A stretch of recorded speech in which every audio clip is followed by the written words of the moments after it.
The following program contains mature subject matter. Viewer discretion is advised.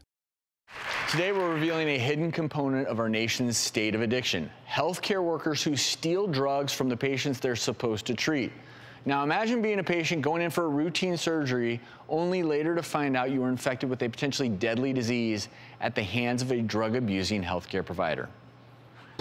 8 years ago, I went in for a routine surgery to remove a kidney stone. 5 or 6 weeks later, I became pretty ill, very fatigued, nauseous, some bronchial stuff, just feeling so off. I was a single mother to a 1-year-old and, could have been a lot of different things. By the time I finally got to the urgent care to see what was going on, the woman behind the desk said, "Did you know you were jaundiced?" and sent me right to the ER. After a series of blood workups and tests, it came back that I had tested positive for hepatitis C. The world stopped. The biggest thing for me, once I was diagnosed, was just the panic, that fear. What's going to happen to me? And more importantly, how's my 1-year-old? Has she been infected? And so she also had to be tested. And thankfully, she was negative.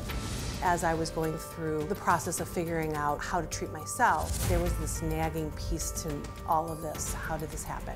3 months later, the news broke that I was part of a drug diversion outbreak, and there ended up being 19 of us who were infected with a hepatitis C virus because a surgical tech was diverting fentanyl.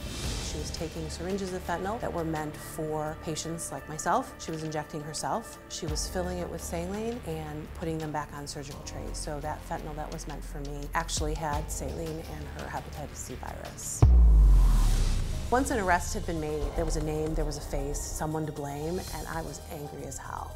When you look at something like this, obviously it could have been prevented. And everyone looks to the surgical tech as that one rogue employee, that one person who's making the mistake. And really, it is more about a broken healthcare system that didn't enforce the policies and procedures and allowed this to happen. Lauren joins us now along with Dr. Gregory Skipper, who treats drug-addicted healthcare professionals. Lauren, I'm sorry this happened to you. We are supposed to protect you, take care of you, save you from illness. This is a devastating thing.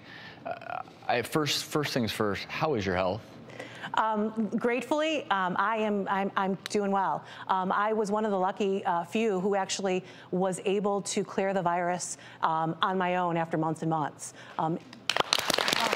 Thank goodness. Yeah. But there were also, there were 18 others. And I think that for some of the folks who actually did go through the 48 weeks of treatment that they needed to go through, in some cases it cleared and actually came back. And I understand now you've really done a lot of work, even introducing legislation in Colorado, or working on that to help protect others, correct? Certainly. The legislation that was passed in Colorado shortly after our outbreak happened really was to help.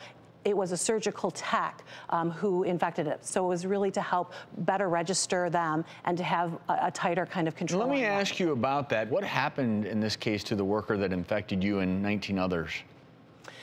So once she was caught, finally, she was actually arrested, and through a series of legal actions, she plea bargained and then eventually got 30 years in prison. And there's nothing happy about that at all.